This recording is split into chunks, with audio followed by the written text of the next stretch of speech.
जय हिंद सभी को। चलिए हम लोग आज अपनी बायो की क्लास आगे कंटिन्यू करते हैं। बायो की क्लास कल आपका पहुंच हो गया था, बैक्टीरिया के संबंध में कल हम लोग पढ़ रहे थे। यानी कि पहला ग्रुप चल रहा था जो R H विटेकर ने 5 भागों में विभाजित किया था, यानी 5 जगत वर्गीकरण। इसका जो हम लोगों का भाग चल रहा था वो पहला भाग चल रहा था और पहला था मोनेरा ग्रुप। मोनेरा ग्रुप के अंतर्गत ही हम लोग पढ़ रहे थे जीवाणु के संबंध में, यानी बैक्टीरिया के संबंध में।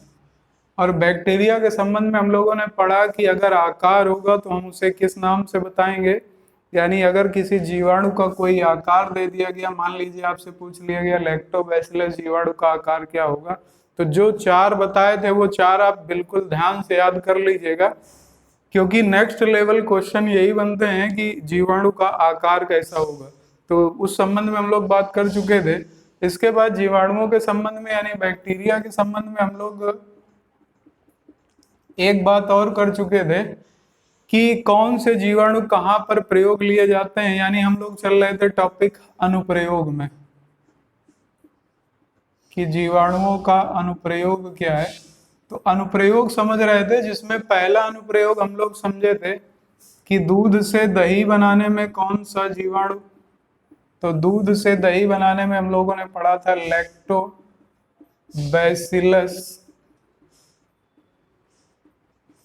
बैसिली। इसके बाद दूसरा हम लोगों ने पढ़ा था नाइट्रोजन स्थिरीकरण में। तो नाइट्रोजन स्थिरीकरण के संबंध में पहला तो हम लोगों ने पढ़ा था स्वतंत्र, और दूसरा हम लोगों ने पढ़ा था जो सहजीवी होता है, यानी किसी के साथ कार्य करता है। और हमने बताया था लेग्यूमिनेसी कुल के जितने भी पौधे होते हैं, यानी दलहनी पौधों हैं, जितने भी दलहनी पौधों की जड़ें होती हैं उन सभी में जीवाणु पाया जाता है। इस जीवाणु को किस नाम से जानते हैं जरा कमेंट करिएगा। याद है कि भूल गए, देख लीजिए एक बार।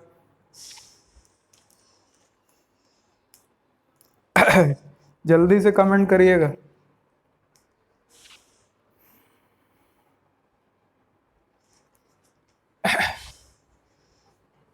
तो दलहनी पौधों की जड़ों में कौन सा जीवाणु पाया जाता है, तो हम लोगों ने पढ़ा था ये जितने भी लेग्यूमिनेसी कुल के पौधे हैं, लेग्यूमिनेसी के अंतर्गत कौन सी फसलें आती हैं, तो हम लोग पढ़े थे जितनी भी दालें हैं सब लेग्यूमिनेसी कुल के अंतर्गत आती हैं। मोस्ट इंपॉर्टेंट क्वेश्चन याद रखिएगा। और इनकी जड़ों में आपका एक पाया जाता है जिसे कहा जाता है राइजोबियम। राइजोबियम नामक जीवाणु इनकी जड़ों पे पाया जाता है। तो ये एक सहजीवी है जो किसी के साथ ही कार्य करेगा। इसके बाद हमने बताया था दालों में कौन सा प्रोटीन पाया जाता है। तो प्रोटीन के संबंध में अगर आपसे लेग हीमोग्लोबिन के बारे में पूछा जाए, हालांकि अभी तक ये क्वेश्चन जितनी भी बार पूछा गया लेग हीमोग्लोबिन के बारे में, तो इस तरीके से पूछा गया कि लेग हीमोग्लोबिन प्रोटीन किस में पाया जाता है, तो ये दालों में पाया जाता है। स्वतंत्र रूप से हम लोग पढ़े थे 2 आते हैं जीवाणु, जिनमें से एक का नाम था क्लास्ट्रीडियम और दूसरे का नाम था एसिटोबैक्टर या एजेटोबैक्टर भी से, या एजोटोबैक्टर भी इसे कहा जाता है। आज हम लोग इसी टॉपिक को आगे बढ़ाते हुए तीसरा पॉइंट देखते हैं कि जैसे बहुत से लोग जैविक हथियार के रूप में जीवाणु का प्रयोग करते हैं, जैविक हथियार के रूप में भी जीवाणुओं का प्रयोग किया जाता है। जब आप वर्ल्ड हिस्ट्री का टॉपिक पढ़ोगे तो वहां पर आप देखोगे कि एक बार इसका प्रयोग इस तरीके से किया गया कि किसी सेना द्वारा किसी दूसरी सेना को एक लिफाफा भेजा गया था, और उस लिफाफे में खाली लिफाफा था वो, और खाली लिफाफा पोस्ट किया गया। और जब खाली लिफाफा पोस्ट किया गया तो जिसके यहाँ पोस्ट किया गया जब उसने खोल करके देखा तो वो लिफाफा पूरी तरीके से खाली था, और वो बार बार उसे देख रहा था लेकिन वो समझ नहीं पा रहा था इस लिफाफे में क्या आया। तो उस लिफाफे में जो आया था वो इसी बैक्टीरिया के यानी जीवाणु के बीजाणु रखे गए थे। जीवाणु के बीजाणु इसलिए रखे गए, बीजाणु का अर्थ होता है कि इन्हीं के जो जीवाणु के बीजाणु का तात्पर्य है कि जिससे नया बैक्टीरिया डेवलप हो सके। तो जीवाणु के बीजाणु उस लिफाफे में रख करके भेजे गए, लेकिन अब ये इतने छोटे होते हैं जो माइक्रोस्कोप से ही दिखाई देते हैं, इसलिए ये दिखे नहीं। लेकिन जब उसने बार बार इन्हें देखा, देखने के बाद भी वो नहीं समझ पाया, थोड़ी देर बाद जब उसने इस लिफाफे को रखा और दूसरे दिन से ही उसकी तबीयत खराब होने लग गई। जब उसकी तबीयत खराब होने लग गई, 24 घंटे बाद उसकी डेथ हो गई थी, यानी उसकी मृत्यु हो गई। तब पहली बार ये देखा गया कि इन जीवाणुओं का प्रयोग जैविक हथियार के रूप में भी किया गया। और जैविक हथियार के रूप में प्रयोग किया गया जीवाणु कौन सा था? ये क्वेश्चन आपके पेपर में काफी बार स्टैंडर्ड क्वेश्चन की लिस्ट में ही आता है कि जैविक हथियार के रूप में प्रयोग किया जाने वाला जीवाणु कौन सा था। तो जैविक हथियार के रूप में प्रयोग किया जाने वाला पहला जीवाणु था, इसका नाम था anthrax. Anthrax bacteria. Anthrax bacteria पूरी तरीके से श्वसन तंत्र को प्रभावित करता है। तो क्वेश्चन बनता है एंथ्रेक्स रोग किससे संबंधित है?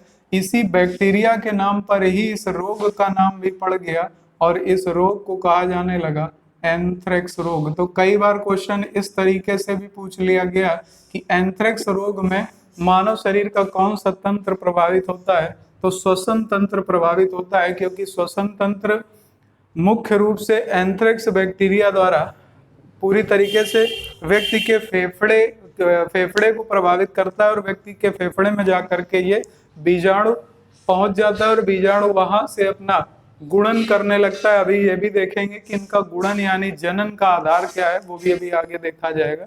तो यहाँ पर हुआ क्या कि जब वो फेफड़े में पहुंचा, फेफड़े में पहुंचने के बाद गुणन करने लगा, सांस लेने में दिक्कत होने लगी और धीरे धीरे करके व्यक्ति की सांस रुकने लगी, ऑक्सीजन की कमी होने लगी और व्यक्ति की मृत्यु हो गई। जैसे कि आप कोरोना वायरस के संबंध में भी इस समय पढ़ रहे हो कि कोरोना में भी क्या हो रहा है, कोरोना वायरस भी आपके फेफड़े को ही प्रभावित कर रहा है।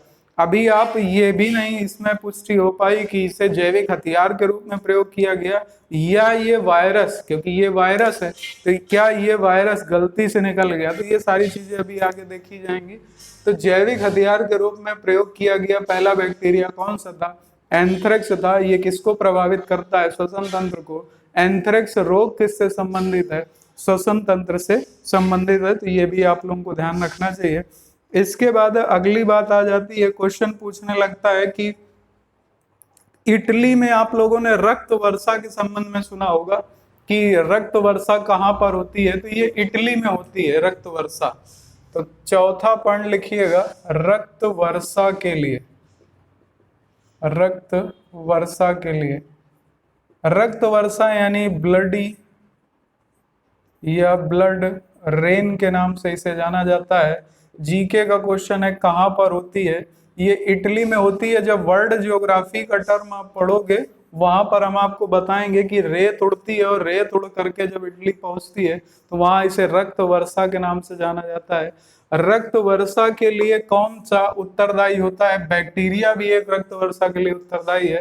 तो रक्त वर्षा के लिए जिम्मेदार बैक्टीरिया कौन सा है? अगर आपसे ये क्वेश्चन पूछा जाए तो आपको इसका आंसर करना होगा ट्रिटेनिफोलियम।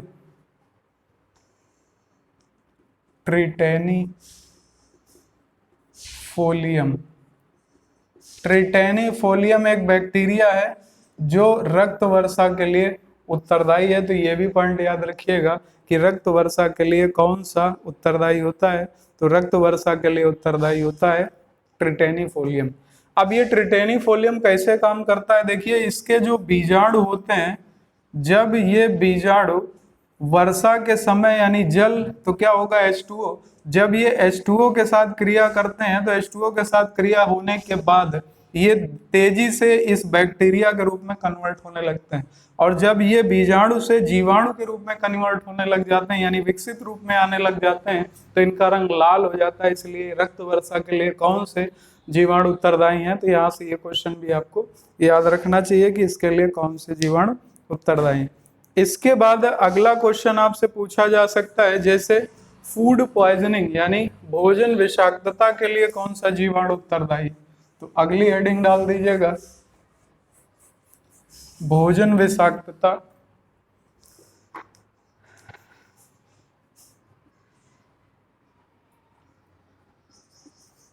भोजन विषाक्तता या फूड पॉइजनिंग। जैसे आप लोग देखते हैं कि कभी कभी ऐसा होता है कि भोजन किया और भोजन कर लेने के बाद अचानक से होता क्या है कि हम लोगों को समझ में नहीं आता, और समझ में ना आने के कारण दूसरे दिन से ही आवागमन हम लोगों का इनकमिंग आउटगोइंग दोनों चालू हो जाती। और जब इनकमिंग आउटगोइंग दोनों चालू हो जाती यानी कि पूरी तरीके से शरीर में जो पाचन की क्रिया है वो प्रभावित हो जाती है, और इनकमिंग बंद आउटगोइंग चालू, तो पूरी तरीके से हमारे पाचन तंत्र को प्रभावित कर देता है। इसी को हम लोग किस नाम से जानते हैं? भोजन विषाक्तता या फूड पॉइजनिंग। इसके लिए उत्तरदायी कौन सा जीवाणु है, ये क्वेश्चन आपसे पूछा जा सकता है। तो बताइएगा कौन सा जीवाणु उत्तरदायी है? इसके लिए उत्तरदायी है बैसिलस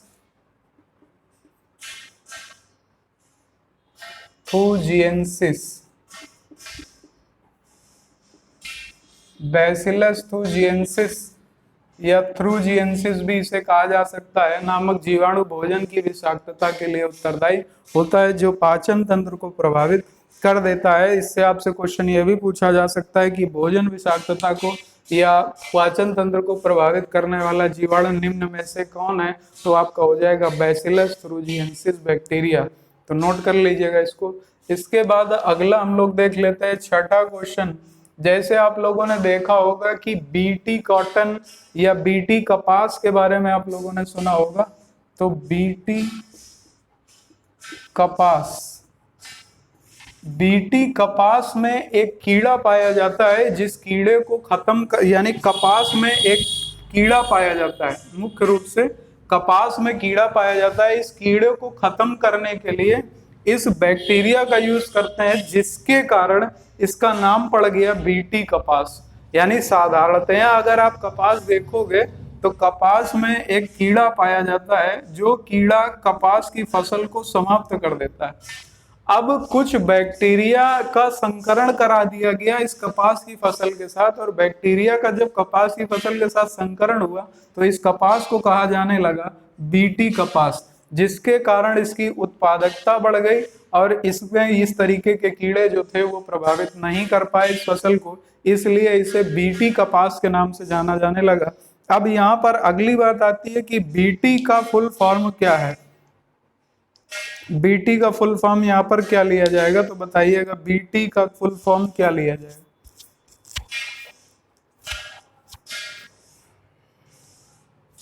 यहाँ पर गलती हो गई, ये जो बैसिलस थ्रूजिएंसिस है ये बीटी का फुल फॉर्म है, बैसिलस थ्रूजिएंसिस। ये बैक्टीरिया है जिसका प्रयोग बीटी कपास उगाने में किया जाता है, इसीलिए बीटी कपास, बीटी बैगन, हालांकि भारत में इसको बैन कर दिया गया तो भारत में इसका प्रयोग नहीं किया जाता। अगर भोजन विषाक्तता के संबंध में आपसे पूछा जाए तो भोजन विषाक्तता के लिए उत्तरदायी होता है क्लास्ट्रीडियम बाटुलिज्म। सॉरी गलती से हो गया, क्लास्ट्रीडियम बाटुलिज्म। इसको आप लोग करेक्ट कर लीजिएगा। क्लास्ट्रीडियम बाटुलिज्म नामक बैक्टीरिया भोजन विषाक्तता के लिए उत्तरदायी होता है, जबकि बैसिलस थ्रूजिएंसिस बैक्टीरिया कपास के कीड़े को खत्म करके बीटी कपास उत्पादन के लिए प्रयोग में लिया जाता है। तो यहाँ से ये 6 पॉइंट आप दिमाग में रखिएगा। अब हम लोग अगला मोस्ट इंपॉर्टेंट लेते हैं, यानी कि 7वां पॉइंट।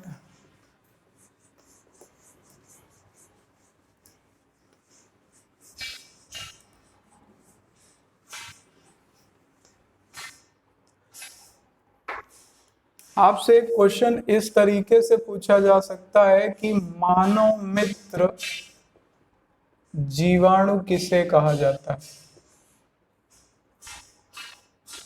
ह्यूमन फ्रेंडली बैक्टीरिया किसे कहा जाता है?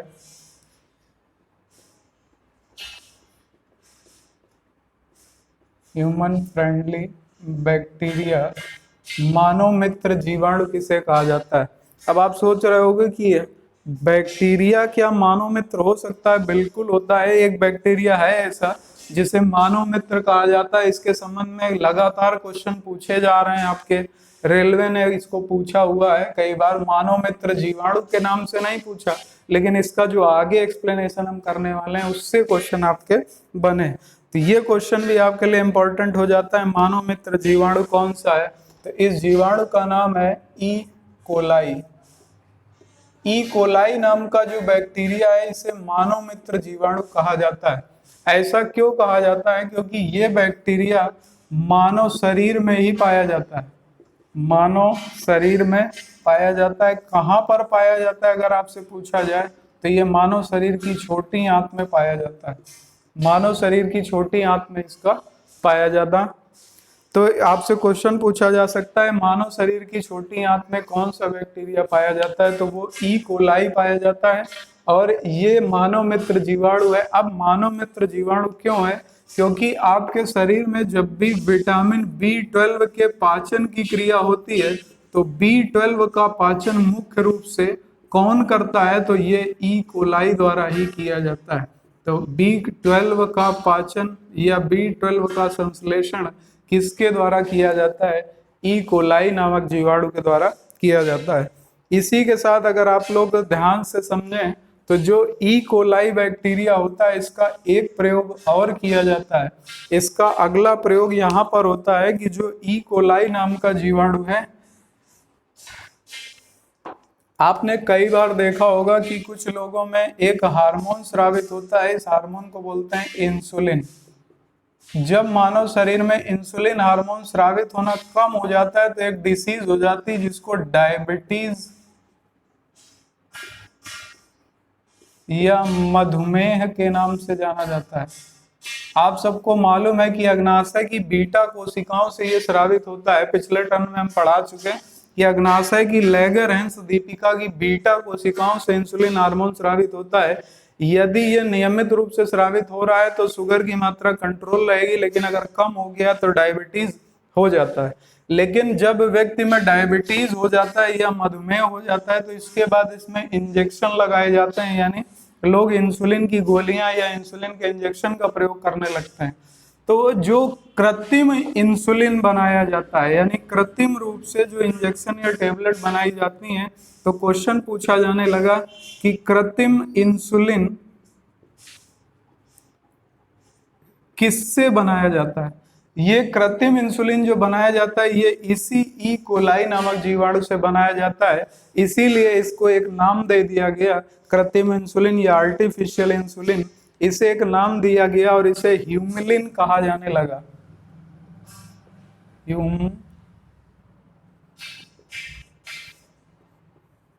ह्यूमलिन कहा जाने लगा। तो नोट कर लीजिएगा, आपसे क्वेश्चन पूछा जा सकता है।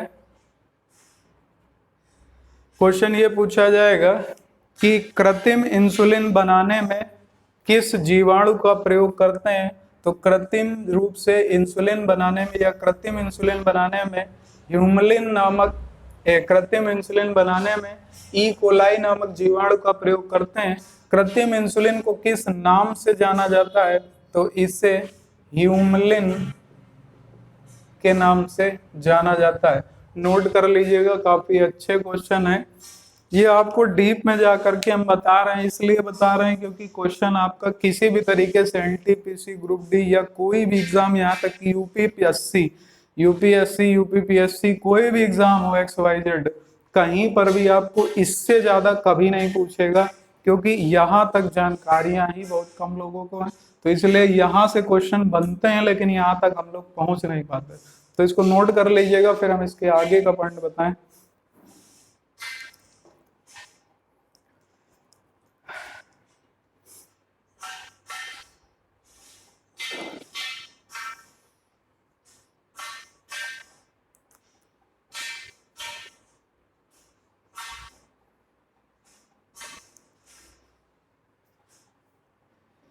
नोट कर लिया?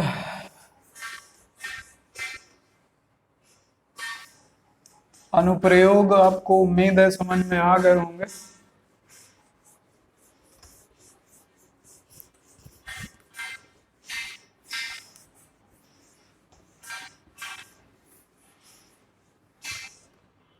अब इसके आगे देख लेते हैं। देखिए मोनेरा ग्रुप में जो जीवाणु रखे गए, इन जीवाणुओं को बांटने का एक आधार और रखा गया।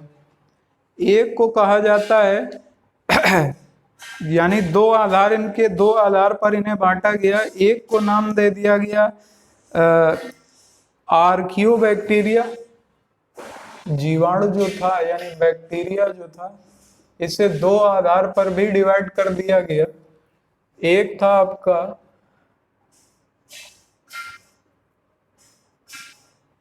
आर्कियोबैक्टीरिया और दूसरा जो आधार था इसे बांटने का यानी आर्की बैक्टीरिया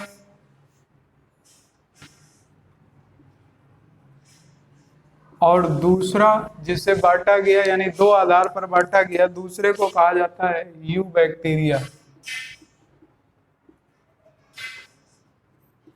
अब ये दो आधार पर बांटे गए, इनसे कभी क्वेश्चन नहीं पूछेगा, लेकिन जो इसके आगे का पॉइंट है उससे क्वेश्चन बनता है, इसलिए आपको बता दें। देखिए जो आर्की बैक्टीरिया, इसे आद्य बैक्टीरिया भी कहा जाता है। आद्य बैक्टीरिया, आद्य जीवाणु भी कहा जाता है। आद्य जीवाणु इसलिए कहा जाता है क्योंकि ये अर्ध विकसित होता है, अर्ध विकसित होता है, जबकि यू बैक्टीरिया जो होता है ये पूर्ण विकसित होता है, पूर्ण विकसित। ये अर्ध विकसित, ये पूर्ण विकसित, यानी दो आधार पर इनको डिवाइड कर दिया गया। और अगर आपसे क्वेश्चन पूछा जाए कि पृथ्वी पर प्रथम सजीव कौन थे, तो पृथ्वी पर जो प्रथम सजीव थे वो यही थे, यानी आद्य बैक्टीरिया थे। अभी आपको आगे और समझ में आ जाएगा पृथ्वी पर प्रथम सजीव कौन से थे, तो वो आर्क बैक्टीरिया थे, यानी आर्कियो बैक्टीरिया थे, जिन्हें हम लोग किस नाम से जानते हैं, तो हम लोग इन्हें आद्य जीवाणु के नाम से जानते हैं। ये अर्ध विकसित होते हैं जबकि ये पूर्ण विकसित होते हैं। पृथ्वी पर प्रथम सजीव कौन सा था, तो आद्य जीवाणु या आर्कियो बैक्टीरिया था। तो यहाँ तक नोट कर लीजिएगा जरा, फिर हम आगे इसको एक्सप्लेन करें।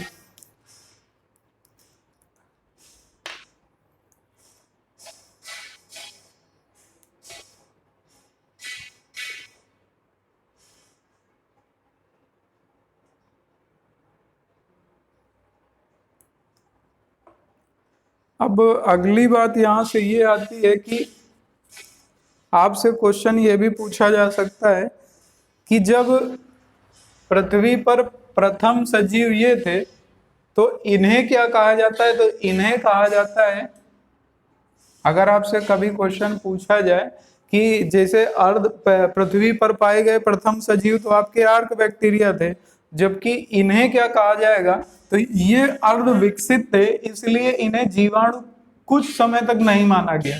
लेकिन अगर आपसे क्वेश्चन पूछा जाए वास्तविक जीवाणु किसे माना जाता है, तो वास्तविक जीवाणु माना जाता है यू बैक्टीरिया को। तो वास्तविक जीवाणु भी इन्हें कहा जाता है, तो ये भी याद रखिएगा।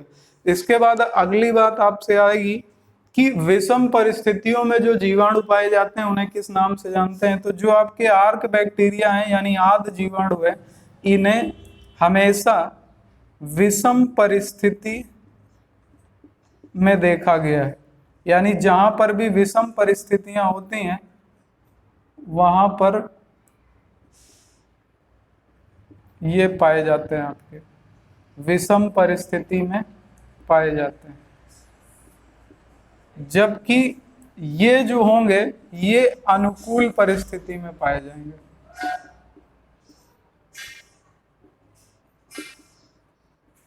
अनुकूल परिस्थिति में पाए जाते हैं, नोट कर लीजिएगा, ये विषम परिस्थिति में और ये अनुकूल परिस्थिति में। इसके बाद अब इसमें कौन कौन से भाग विभाजित हैं, तो सबसे पहले हम लोग आद्य बैक्टीरिया यानी आद्य जीवाणु के बारे में देखते हैं, जहां से क्वेश्चन आपसे पूछा जाएगा। तो सबसे पहला भाग जो आद्य जीवाणु का विभाजित किया गया वो जीवाणु जो अति लवणीय क्षेत्र में पाए गए।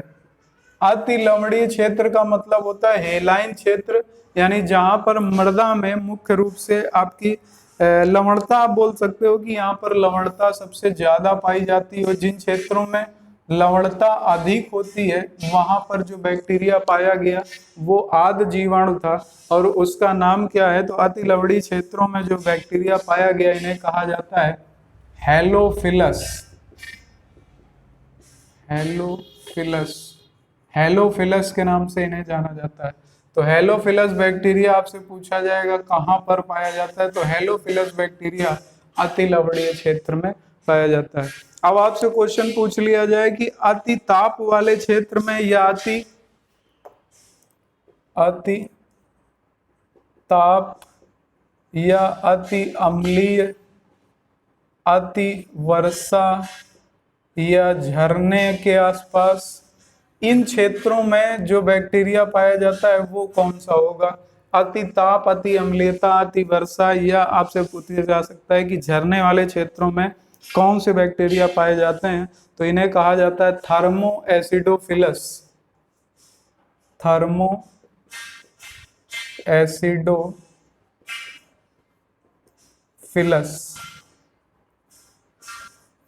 Thermo acidophilus. याद रखने में आप ऐसे याद रख सकते हो, हेलाइन का मतलब क्या होता है? हेलाइन का मतलब होता है जहां पर मृदा की लवणता सबसे ज्यादा हो। तो हेलोफिलस, हेलो माने क्या होता है? हेलो लाइन हम लोग किस कहाँ पर बोलते हैं? हेलाइन कहाँ पर बोलते हैं? जहाँ अति लवणीय क्षेत्र होगा तो उसको हम लोग क्या जीवाणु को क्या नाम देंगे? हेलोफिलस। यहाँ पर थर्मो का मतलब किससे लिया गया? अति ताप से। अम्लीय का मतलब एसिड से है, तो ये क्या हो जाएगा? Thermo acidophilus.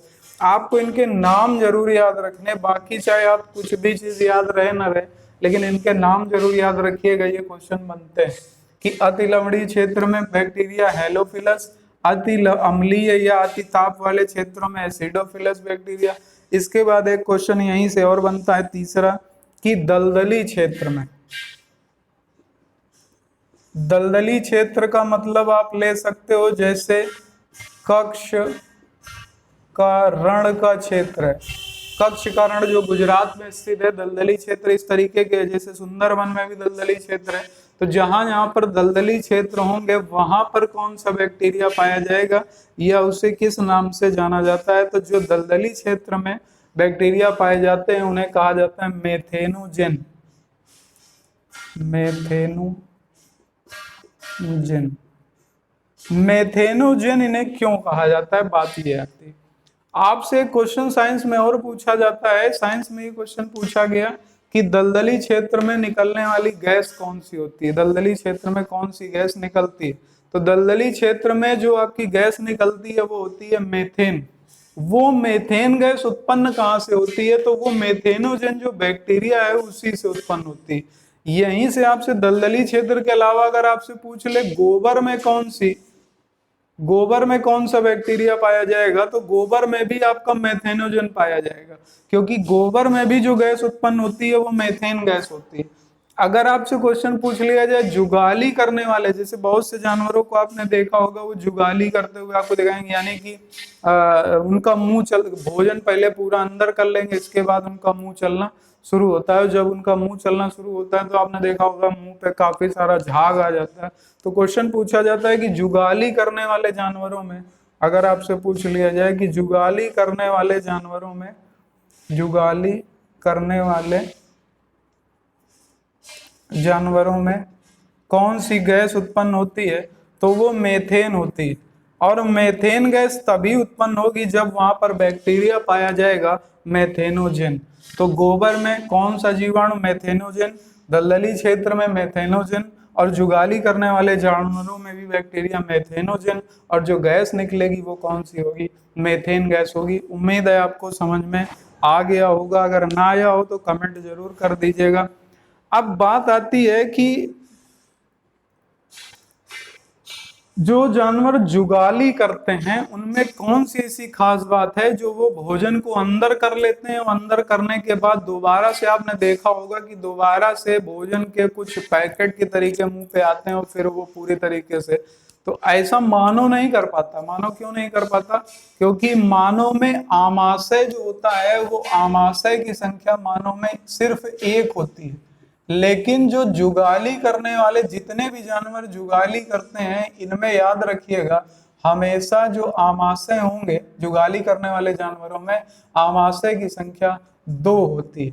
एक आमाशय में भोजन संचित हो जाता है और एक आमाशय में भोजन संचित हो जाता है, और जब भी उन्हें लगता है कि अब भोजन को पाचन का समय आ गया तो उस आमाशय से निकल करके मुंह पे जुगाली शुरू होती है।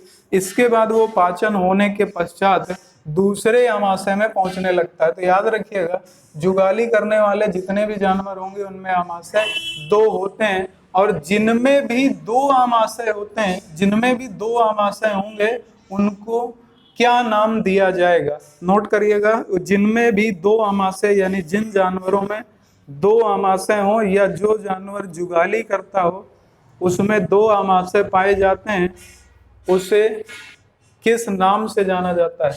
तो याद रखिएगा, जिनमें भी दो आमाशय पाए जाएंगे उनकी क्रियाविधि जुगाली करना जरूर होगी, और दो आमाशय वाले जानवरों को रूमिनेंट के नाम से जाना जाता है। रूमिनेंट के नाम से जाना जाता है।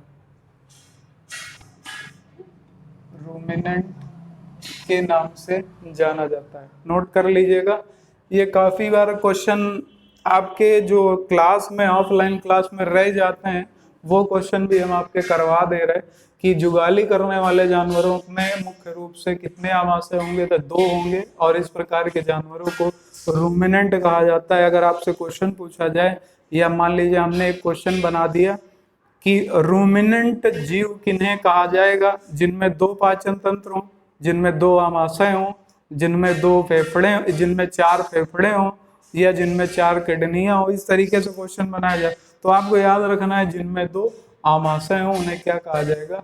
रूमिनेंट कहा जाएगा। उम्मीद है यहाँ तक आप सबको बहुत अच्छे तरीके से समझ में आया होगा। अगर समझने में कोई दिक्कत आ रही हो या हम कुछ ज्यादा डीप जा रहे हो तो कमेंट जरूर कर दीजिएगा, लेकिन अगर अच्छा लग रहा हो तो लाइक करने के बाद एक कमेंट जरूर कर दीजिएगा, तो हम इस क्लास को कंटिन्यू रखें। अगर आपको ना समझ में आ रहा हो या ज्यादा डीप लग रहा हो तो भी आप कमेंट कर सकते हो, तो हमको समझ में आ जाएगा, तो उस तरीके से हम क्लास को आगे कंटिन्यू करते रहेंगे। अब यहाँ से हम लोग ने आर्कियोबैक्टीरिया यानी आर्द्र जीवाणु के बारे में समझ लिया। अब जरा कुछ ईयू बैक्टीरिया के संबंध में भी समझ लेते हैं। यानी पहला तो इसका जो मोनेरा ग्रुप का बैक्टीरिया डाइवर्जन था आर्कियो का और ईयू का, इसको समझ लिया। अब जरा हम लोग पहला वाला समझ चुके हैं, अब दूसरे वाले को समझते हैं, तो थोड़ा सा हम यहाँ पर रफ करेंगे।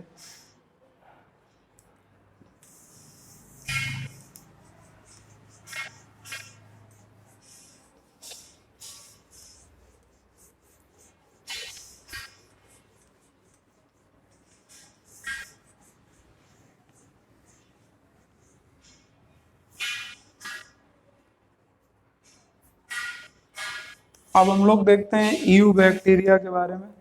ईयू बैक्टीरिया देखिए दो प्रकार के होते हैं। एक तो वे होते हैं जो कि परपोषी होते हैं, परपोषी जीवाणु, और दूसरे वो होते हैं जो स्वपोषी होते हैं, स्वपोषी जीवाणु। परपोषी और स्वपोषी। परपोषी को आप लोग इंग्लिश में क्या बोलोगे? परपोषी को इंग्लिश में हेट्रोट्रॉप्स कहा जाता है। हेट्रोट्रॉप्स।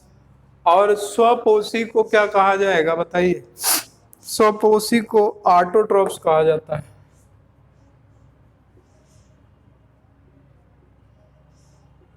यानी परपोषी का मतलब जो भोजन के लिए दूसरे पर निर्भर हो,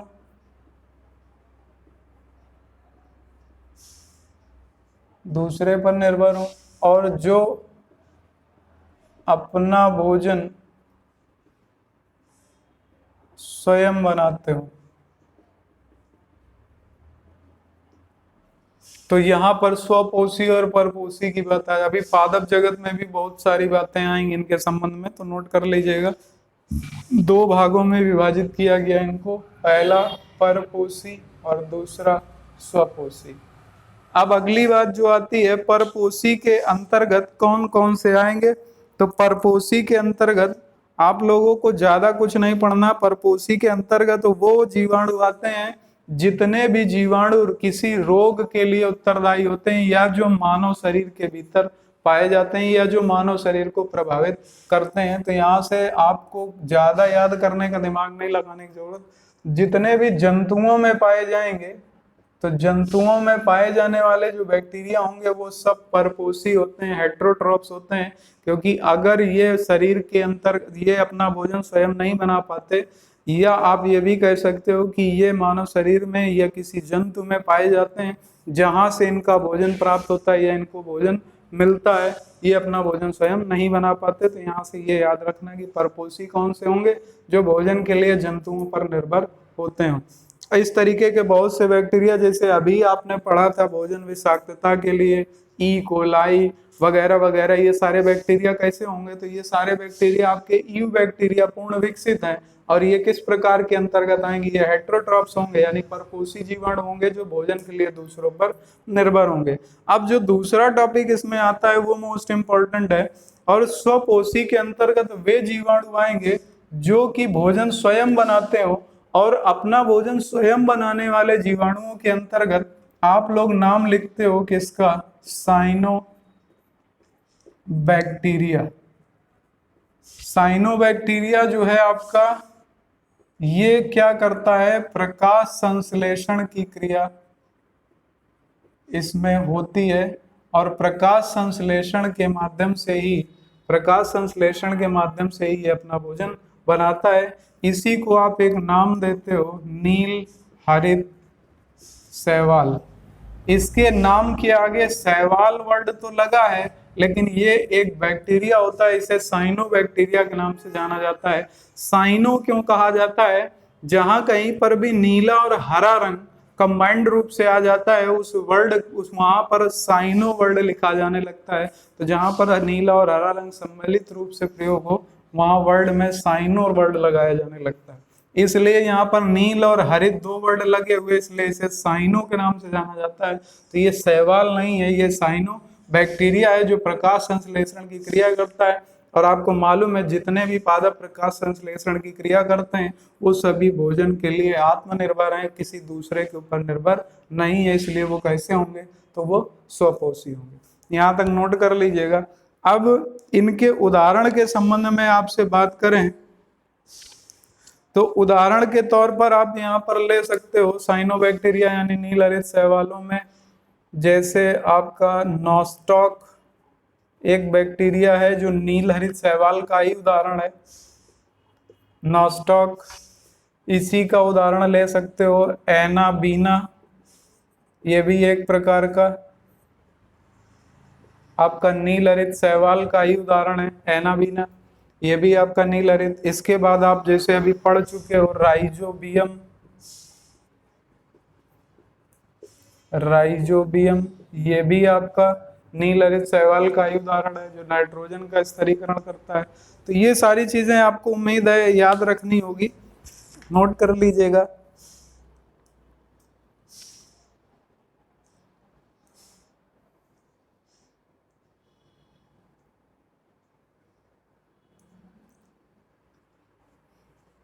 यहाँ तक अगर किसी को कोई दिक्कत आ रही हो, कोई चीज ना समझ में आ रही हो तो बता दीजिएगा। अगर समझ में आ गया हो बहुत अच्छी तरीके से तो कोई बात नहीं। अब हम लोग अगली बात कर लेते हैं। ये बैक्टीरिया का टॉपिक आपका पूरा हुआ, हमने काफी अंदर जा करके आपको बता दिया। बैक्टीरिया के संबंध में एक बात आप लोग और नोट कर लीजिएगा कि बैक्टीरिया को समाप्त करने के लिए कुछ विधियों का प्रयोग किया जाता है। जैसे एक विधि आप लोग पढ़ते हैं जो कि अभी साइंस में आप पढ़ोगे आगे, इसमें भी आता है आपका, और एक फिजिक्स में भी टर्म आता है पास्चुराइजेशन का, तो उसको वहां पर भी देखोगे। तो बैक्टीरिया समाप्त करने के लिए एक प्रक्रिया प्रयोग की जाती है जिसे आप पास्चुरीकरण या इंग्लिश में इसे आप पास्चुराइजेशन के नाम से जानते हैं, जिसमें हम लोग देखते हैं कि टेम्परेचर को एकाएक बढ़ा दिया जाता है और बढ़ाने के बाद तुरंत उसे ठंडा कर लिया जाता है। यानी ये मुख्य रूप से ये पास्चुराइजेशन की क्रिया किसमें होती है, तो दूध से बैक्टीरिया को समाप्त करने के लिए ये क्रिया की जाती है। इसमें टेम्परेचर क्या रखा जाता है, तो दो टेम्परेचर इसके लिए मान्य है।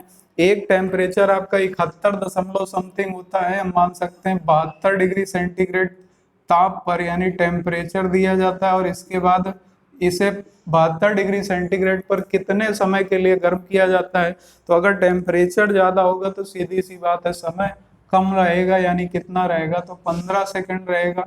इसी में एक टेम्परेचर लिया जाता है, यानी कम टेम्परेचर पर भी इसे गर्म करते हैं तो ज्यादा देर गर्म करना पड़ेगा। ये टेम्परेचर होगा 62.8 डिग्री सेंटीग्रेड टेम्परेचर पे गर्म करेंगे तो कितनी देर गर्म करना पड़ेगा, तो 30 मिनट गर्म करना पड़ता है, जिसके बाद बैक्टीरिया समाप्त हो जाता है, या बैक्टीरिया की जो जन्म दर होती है वो धीरे धीरे घट जाती है। तो ये भी एक क्रिया होती है पास्चुराइजेशन। इसके बाद जैसे आप एक प्रक्रिया डॉक्टरों के द्वारा यूज की जाती है जिसे जीवाणुनाशन या निर्जनीकरण कहा जाता है, जिसके माध्यम से जीवाणु नाशन या इसी को निर्जनीकरण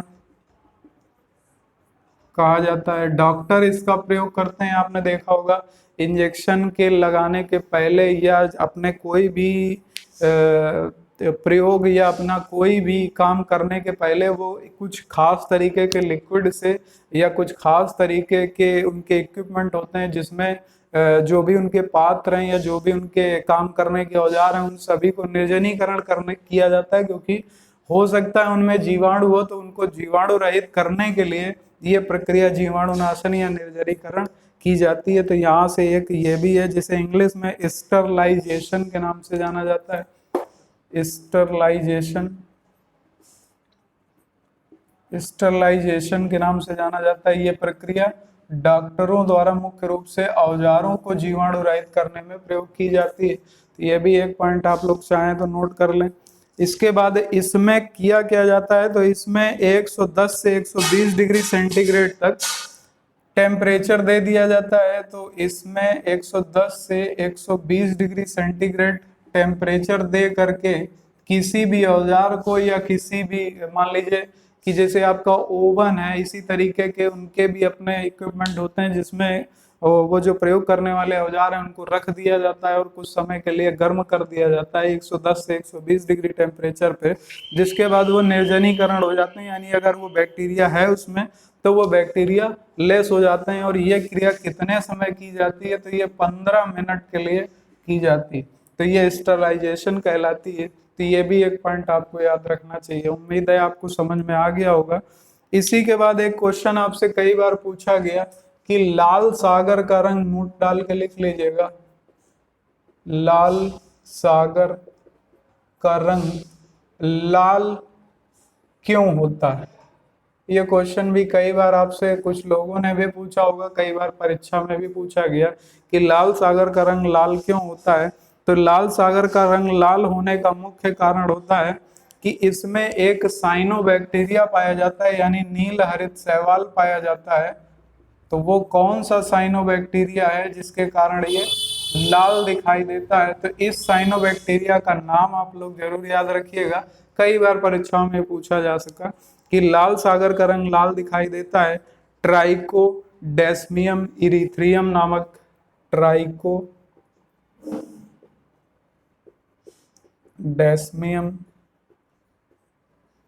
इरीथ्रियम नामक साइनोबैक्टीरिया के कारण। क्योंकि होता क्या है, इसके बीजाणु होते हैं और जैसे ही ये पानी के संपर्क में आता है अपनी विकसित अवस्था में, तो वो पूरा पूरा लाल दिखाई देने लगता है। तो ये एक साइनोबैक्टीरिया नील हरित शैवाल होता है जिसको ट्राइकोड्रियम इरीथ्रियम के नाम से जाना जाता है। तो उम्मीद है यहाँ तक आप लोग को बहुत बेहतर तरीके से समझ में आ गया होगा। अगर क्लास में कोई भी दिक्कत आ रही हो या जो भी चीजें आपको दिक्कत कर रही हो वो कमेंट करके हमें बता दीजिएगा या मैसेज कर दीजिएगा, तो हम समझ जाएंगे कि आपको ये प्रॉब्लम है, उसको हम जल्दी से जल्दी दूर करने का प्रयास करेंगे। कल हम लोगों का नेक्स्ट टॉपिक होगा मोनेरा के बाद। अब हम लोग सेकेंड टॉपिक को कल पढ़ेंगे जिसे कहते हैं प्रोटेस्टा। प्रोटेस्टा को भी अच्छे तरीके से खत्म करेंगे। इसके बाद कवक में आएंगे और कवक के बाद फिर पादप और पादप के बाद फिर जंतु। जितनी भी जरूरी चीजें होंगी वो सब बताएंगे, इसलिए कि इस बार आपका एनटीपीसी ग्रुप डी का पेपर कतई भी किसी तरीके से कहीं पर भी एक क्वेश्चन बाहर ना जाए, सारे के सारे क्वेश्चन आपके सॉल्व हो। तो तो नोट कर लीजिएगा जल्दी से। अब हम लोग मिलेंगे कल नेक्स्ट वीडियो में। और जैसा कि आप सबको मालूम है कि फ्राइडे और सैटरडे की क्लास केमिस्ट्री की होती है, तो कल आपकी मुलाकात केमिस्ट्री की क्लास में होगी। तो जहां पर हमने लास्ट टाइम छोड़ा था उस वहां तक रिवाइज कर लीजिएगा, कल हम लोग उसके आगे बढ़ेंगे। तब तक के लिए जय हिंद, वंदे मातरम।